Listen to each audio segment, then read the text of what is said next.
Quartet. This is Cameron on very saxophone and Laura on tenor. This is Nicholas on alto and I'm Lee on soprano. We just played for you Gollywog's Cakewalk by Claude Debussy, and he was an impressionist composer from turn of the century of 18 to 1900s. And this particular movement was actually the last movement of his Children's Corner suite that he wrote, and each movement was based on a toy that his daughter owned. So this was a doll that his daughter owned, and a little dance that I guess the doll liked. So our next piece we're going to play for you is a three-movement piece by Gershwin, and Laura's going to tell you just a little bit about it. Good afternoon. So as Lee just mentioned, our next work is going to be by the composer George Gershwin, an American composer, born 1898 in New York City, and he passed away out here in California, actually in Hollywood, 1937. So one interesting little biographical piece of information about him is that he initially worked as a song plugger. What those did, back in the day before we had iPhones where you could preview a song before you purchase it, you would go into sheet music stores and a pianist would actually be hired there to play the music for you.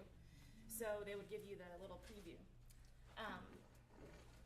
In that particular store that he worked at, they mostly dealt with pop music, songs, and jazz rep, and so forth. So that kind of music influenced even his classical works. So you may know Rhapsody in Blue, famous piano solo, as well as Someone to Watch Over Me, more of a jazz-like song. So same composer who composed these three preludes for saxophone, arranged for saxophone quartet. They were originally written for piano. And these were condensed from originally 24, and after several revisions, he narrowed it down to just 3 preludes. So you are going to hear 3 different characters. The first one is going to be very rhythmic, based on Brazilian jazz-like rhythms. The second one is more lyrical over this ostinato, this very repeated bass line that Cameron and I will be playing with solos on top of that. And then the last movement will be another driving, very jazz-like. It actually features 2 different melodies. One will be a call and one will be the response. So you can listen to those things throughout.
So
the next piece we have is by a composer named David Maslanka, and he's a very current composer. He writes a lot of works for wind band right now, and he is from New Bedford, Massachusetts. So he has this lovely Methodist background. So in a lot of his writing, he'll quote psalms or hymns, and he tends to choose themes of sort of life and death, these grand themes, but he always treats it in a very interesting way, that death is not something that is scary or horrible, but rather it's beautiful and mysterious, and the passing is something wonderful that we don't know of. This piece that we're going to play, Mountain Roads, is actually a 6-movement work, and it kind of has that theme of life and the various moments, the poignant ones, the joyous ones, and concludes with a hymn, All Men Must Die, in the 6th movement. We're going to play the first movement for you today, which is the overture, and I think it's just very celebratory and sort of is a great example of how Ms. Lanka writes about the wonderful parts of life. So we hope you enjoy Mountain Roads.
the pace just a little bit here. We're going to play you a Fats Waller tune called Ain't Misbehavin'. This was actually written in 1929 by Fats Waller and Harry Brooks, and there were originally lyrics to it by Andy Razaf. Waller recorded the original version of this piece that same year for Victor Records, and also later performed the song in movie 1943 Stormy Weather. Fats Waller is originally a jazz pianist as well as an organist composer, and he was also known for his innovations in piano styles, particularly the stride style, which was a big part of the groundwork for modern jazz later on. In this particular piece, it's a transcription for the saxophone, so it's been arranged for saxophone quartet, and I'm going to be swapping out instruments here. And you're going to see as we go through some of these jazzier pieces, I'll be switching back and forth. I'm going to play this little funny-looking one in a little bit that looks like a toy. It's actually a real saxophone. And I'll talk to you a little bit more after we play this one about the different saxophones and how they came to be. So, hope you enjoy Ain't Misbehavin'.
saxophones before we play this next piece. So this is basically the main family of the saxophones, the soprano, alto, tenor, and the bari sax. They were actually invented by Adolph Sax, which is where the name comes from, in 1842. That's when he had his first sort of creation. He didn't actually present it to the public until 1844. And it originally, the intention was for it to be used in military bands, French military bands. They used to use oboes and bassoons, but Adolph Sax decided to replace those with the B-flat and E-flat saxophones. So in 1846, he actually got his first patent for the saxophones, and there were 14 variations, so many more than the 4 that you see here. There was an E-flat sopranino, which is actually maybe about this big, much smaller than the soprano. You had the soprano. There was actually an F sopranino. He had a bunch in different keys. This is the B-flat soprano. There was also a C soprano. The original intent for any of the instruments in the key of C was to be used in orchestras, but it didn't quite take off as much as he had hoped. There was an E-flat alto, which is what Nick is playing. There was also an F alto. There was a B-flat tenor, which is the norm for what you usually see tenor, and that's what Laura has. Then there was what's called a C melody sax, which was basically a tenor, a little bit different in size, again in the key of C, with the intention of to be used for orchestra. Your E-flat baritone saxophone, which is what Cameron has. And believe it or not, they get bigger. There is a B-flat bass. B-flat bass is probably about as tall as all of us here.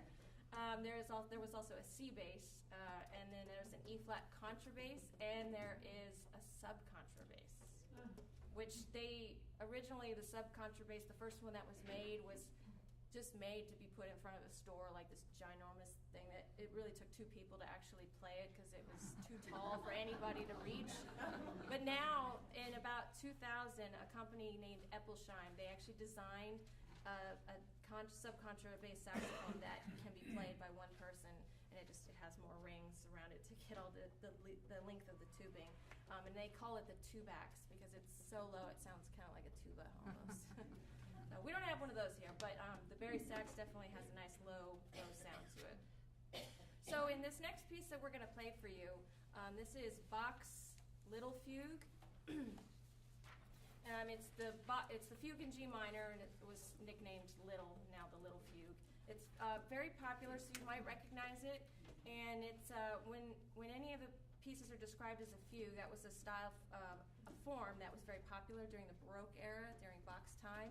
And basically what a fugue is there's going to be a subject, which is what you're going to hear in the very beginning, which I'll demo for you in a second. And the subject for this piece will sound like this.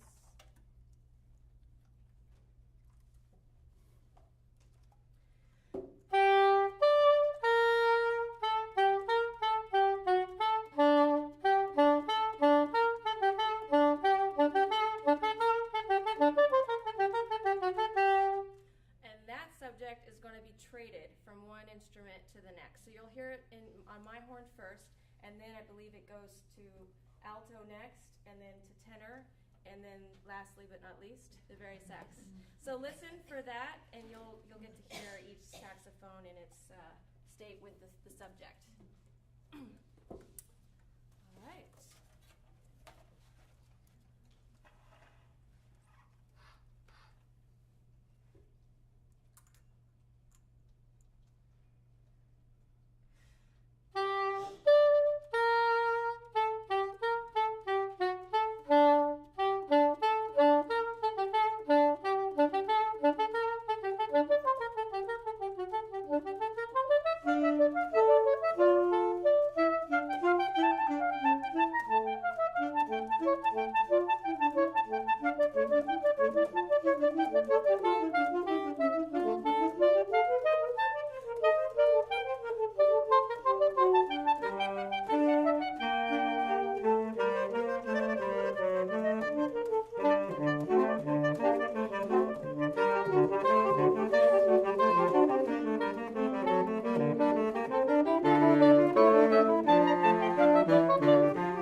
So Adolf Sachs eventually sold his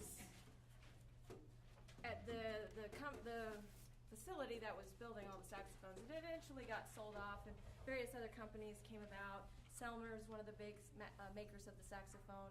One of the early big makers of the saxophone was Busher, which is what this is, and it was by a guy named Gus Busher. And as new people came in and started making new saxophones, new changes started to happen. So jazz saxophone became one of the standard instruments of jazz approximately 1914. This was actually made in 1914, so it's only appropriate that I use it for the next couple of songs. And it just has a very different, unique sound to it. It's still in the same key as this one. It's in the key of B flat. Surprisingly looks so much smaller, like it should be a toy. In fact, my son kind of thinks it's a toy when I bring it out. But it just has a little bit of a brighter sound, also because it's made of silver.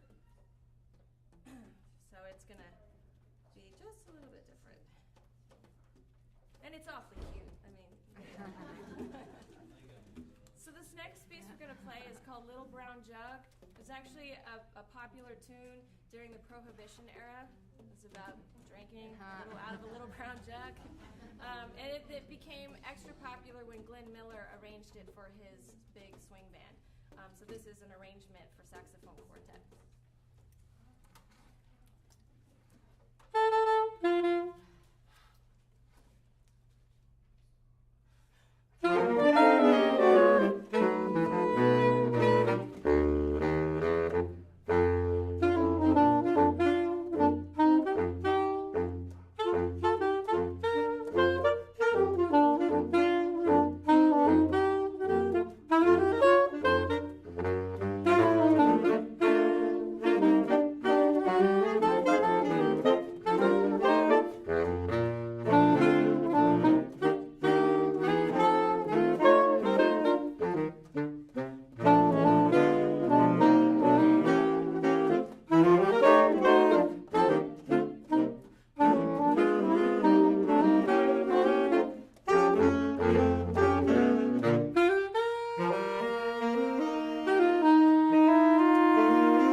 fun stuff for you guys to hear. It'll be about 5 minutes. Can you all imagine? Is this on? Oh, no, we're recording ourselves. Oh, you're recording. Okay. Can you imagine these guys playing these big instruments when they were about this size? And patient parents saying, "Oh my goodness!" And look what they produced. Aren't they wonderful? Thank you, Lee. Thank you very much. Laura.